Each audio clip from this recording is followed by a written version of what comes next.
Light जलानी जरूरी है ना? हाँ। अच्छा चलो ठीक है।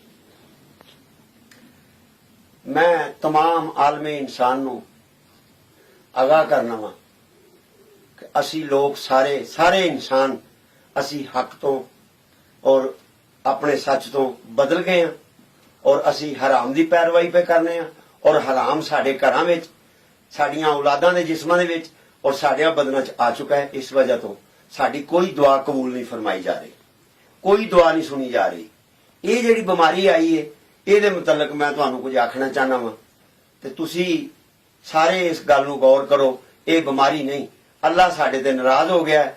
असी खुदा दी तौहीद दे मुखालिफ जा रहे हैं, नबी दी रिसालत दे मुखालिफ जा रहे हैं, इसलिए साडे उत्ते अजाब मुसल्लत कर दिता गया है। और ਇਹਦਾ इलाज है अस्तगफार पढ़ो और कलमा तैयबा दा विरद करो। मस्जिदां च भी विरद कराओ और घरां च भी विरद कराओ और मस्जिदां खोल दो, मस्जिदां दे अंदर दुनिया नूं जान दिओ। जिसने हराम खाया, जिसने हराम इकट्ठा किया, वह बंदा कदे बच नहीं सकता। जिस बंदे ने हलाल खाया, जेड़ा बंदा हलाल दे उत्ते रहा, जिसने अपने खुदा दा दिल दे विच फिक्र रखिया और अपने नबी दा अदब और इश्क रखिया, वो आदमी दुनिया के अंदर महफूज रहेगा। और तीसरी गल जिहड़ी है सानू इहदे वास्ते सारी गल दे वास्ते जितने आलमे इस्लाम दे मुसलमान ने सारे इहदे वास्ते इकट्ठे हो जान और 30 पारे कुरान पाक दा जिहड़ा कानून है खिलाफत हक, वो हर मुल्क के अंदर जितने भी मुसलमान मुल्क ने वो तमाम दे तमाम अपने मुल्कों के अंदर मुकम्मल तौर पर नाफज करन ते तां ही साडा बचा है, वरना साडा कोई बचा नहीं। सानू कोई दुनिया की ताकत बचा नहीं सकती, एक खुदा ही सानू बचा सकता है और उस तो अलावा कोई सानू नहीं बचा सकता। और दूसरी गल जिहड़ी है मैं अपने वजीर आजम साहब इमरान खान साहब नू खसूसन तौर पर कहना चाहना, क्यों कि आपने रियासत मदीना की बात की है और मेरे दिल को इस बात से सुकून मिलता है और मिला है। और आप 30 पारे कुरान पाक का जो कानून है पाकिस्तान के अंदर नाफिज करें। और आप एक नेक इंसान है और आपकी बीवी खतून अव्वल बुशरा बीवी अब्दाली दर्जा रखती है और आप अल्लाह के बरगुज़ीदा बंदे हैं। मेरे नबी ने फरमाया जिसकी बीवी नेक है वो दुनिया से सबसे बेहतरीन आदमी है। इसलिए मेरा वजीर आजम दुनिया का बेहतरीन आदमी है। और अपने मैं सिपा सलार जनरल साहब को, बाजवा साहब को ये मैं पैगाम देता हूं कि आप इमरान खान की इस मसले में मदद करें और बिल्कुल मदद करें और पाकिस्तान के अंदर खिलाफत कायम हो। जमहूरियत का राग सुन कर मेरा दिल जल रहा है। पूरी 30 पारे कुरान पाक की इबारत में कहीं भी जमहूरियत का जिक्र नहीं। जमहूरियत हम इंसान है और इंसानों के लिए हमारे खुदा ने हमें 30 पारे कुरान पाक का आइन दिया है। उसके अंदर जो भी जाए, जिस तरह भी जाए, वो बरहक है। जमहूरियत के अंदर जो भी सजा हो वो सारा जुल्म और सरई जुल्म है। इसलिए 30 पारे कुरान पाक का जितने मुस्लिम मुल्क ने सारे अपने मुल्कों के अंदर खिलाफत कायम करन और खिलाफत की रूह ना मुल्क चलान, वरना ठीक नहीं होगा, किसी के लिए भी ठीक नहीं होगा, बिल्कुल किसी के लिए ठीक नहीं होगा। आगे आने वाले वक्त में देखो क्या बनता है। तीसरी बात मैं सैयद उर्दवान जो तुर्की का सदर है, वो कुतुब अव्वल है, मैं उसको भी आगाह करता हूं आपको ये कुतुबियत की सीट इसलिए दी गई है कि अपने मुल्क में आप खिलाफत मुकम्मल तौर पर कायम करें। अगर नहीं करते तो खुदा की बारगाह में आपको जवाब देना होगा। और 360 कुतुबों को भी मैं आगाह करता हूं कि आप अपने मुल्क और आलम इस्लाम के लिए आप दुआ करें और दुआ गो हों। 40 अब्दाल जो है दुनिया में, उनको भी मैं आगाह करता हूं कि आप मुल्क और कौम और आलम इस्लाम के लिए आप दुआ करें।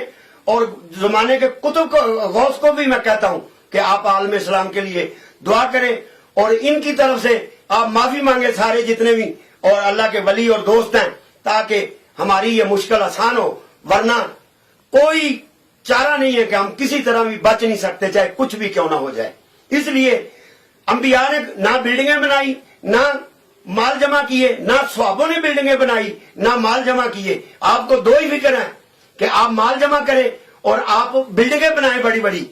ये सारा कुछ अल्लाह और अल्लाह के रसूल के मुखालिफ है। इसलिए हमारा खुदा इस 14वीं सदी के आखिरी अशरे में हमारा खुदा हमारे साथ नाराज हो चुका है। उसको राजी करने के लिए कलमा तैयबा का जिक्र करे और तमाम आलम इंसान तौबा इस्तगफार करे, चाहे को मुस्लिम है चाहे को गैर मुस्लिम है। एक नबी की औलाद है और पहला इंसान इब्ने आदम पहला मुसलमान है और पहला खुदा का खलीफा और पहला खुदा का नबी। और تمام انسانیت کا وہ باب ہے. اس لیے آپ کو کچھ پاسبانی ہونی چاہیے. مسلمان کا پاسبان ہے. فلسطین میں کیا ہو رہا ہے 100 سال سے اور 70 سال سے ہندوستان میں مسلمانوں کے ساتھ کیا ہو رہا ہے. اس لیے اگر آپ نے سب نے مل کر یہ 2 مسئلے حل نہ کیے، اپنے ملکوں میں خلافت قائم نہ کی، تو یاد رکھنا ایسا انقلاب آئے گا کائنات کے اندر، کوئی دفن کرنے والا ایک دوسرے کو نہیں ہوگا. میں اس وقت کا درویش ہوں اور فقیر ہوں. میں آپ سب کو آگاہ کرنا چاہتا ہوں کہ آپ اس مسئلے سے، یہ جتنا بھی حرام کا مال ہے سرمایہ داروں کے پاس، یہ یہاں تو خدا کے نام پر تقسیم کریں. تو یہاں حکومت پاکستان کا صدر اور وزیر اعظم اور چیف آف آرمی سٹاف اور چیف جسٹس صاحب سارا مال ملک کے خزانے چلا کے یہاں غریبوں پر تقسیم ہو، تو یہاں اس کو خدا کی راہ پر تقسیم کر دیا جائے. یہ ہماری جانوں پر، ہمارے مال پر، ہمارے ملک پر، ہمارے رزق پر، ہماری اولادوں پر یہ حرامی مال عذاب اور ظلم ہے، سرئی ظلم ہے. اس کو فوری طور پر کنٹرول کیا جائے. کنٹرول کر کے ملک کا قرضہ اتارا جائے. ان کے ماں باپ کی کمائی نہیں ہے، یہ ملک اور قوم کا پیسہ ہے. کسی کو نہ چھوڑا جائے، چاہے کچھ بھی کیوں نہ ہو جائے. بالکل ان کو بند کیا جائے. جو چور ہے اس کے ہاتھ کاٹے جائیں، جو قاتلی ہے اس کا سر اڑایا جائے. اگر نہ ایسا کیا تو یاد رکھ لینا میں اس وقت کا درویش ہوں. اقبال کچھ اور تھا، میں کچھ اور ہوں. اقبال نے تو کافی باتیں چھپا کر رکھی اور قلم کی زبان سے نکالی. میں اپنی زبان سے بات کر رہا ہوں. سب کو کہہ رہا ہوں کہ آپ سارے توحید کے رستے پر آ جائیں اور رسالت کے حکم پر آ جائیں. اگر نہ آئے تو یہ وقت آپ کو بتائے گا. میں بھی ادھر ہی ہوں، اسی جان میں بیٹھا ہوں اور میں سب کو کہہ رہا ہوں، سارے جتنے عالم دین ہیں اس بات کے یہ ذمہ دار ہیں. یہ عالم دینوں کا کام کیا ہے؟ قوم کو آگاہ کرنا. کیوں نہیں آگاہ کر رہے؟ کیا مسئلہ تم کو؟ اور جان تو تمہاری ویسے بھی چلی جانی ہے، تو کیوں نہ تم دین کا اور خدا کا کام کرو؟ کیوں نہ تم ان کو بتاؤ؟ کیوں نہیں بتا رہے؟ کیا مسئلہ ہے؟ کون سی چیز تمہیں روک رہی ہے؟ ان سب کو آگاہ کرو اور سارے عالم دین خلافت پر آئیں، سارے خلافت پر آئیں. خلافت کے بغیر ہمارا کوئی چارہ نہیں ہے، کوئی طریقہ نہیں ہے، کوئی چیز خدا کے بعد ہمیں بچانے والی نہیں ہے. اور میں آپ کو پوری عالم انسانیت کو آگاہ کر رہا ہوں اور میں سلام پیش کر رہا ہوں.